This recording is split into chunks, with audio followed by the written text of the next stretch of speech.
Hi mga tabkadas, today I'm in Xiao Kao Barbecue Banawe. We'll try this authentic Chinese barbecue. Ito yung menu nila, may meat, poultry, vegetables, seafood, pati bola-bola. Ginigrill nila to sa totoong uling kaya may smoky flavor and I highly suggest you bring suka as your dipping sauce. Boom! Pagbukas ng ref, maraming choices. May chicken wings, intestine, tofu, lamb meat, pork belly, Chinese sausage at potato.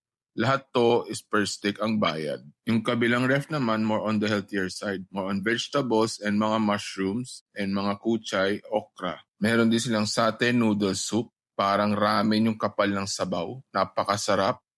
Purong-puro talaga yung satay, hindi tinipid. Sulit na sulit to guys. Orderin nyo. Next is yung talong na grinil at maraming garlic na toppings. First time ko nakakain ng ganitong style ng pagluto. It works pala. Yung mga na-order ko, duck intestine, corn. I highly suggest na wag sabay-sabay ang order by batch para parating freshly grilled. Then itong enoki wrap bacon, itong kuchay wrap bacon, masarap din siya.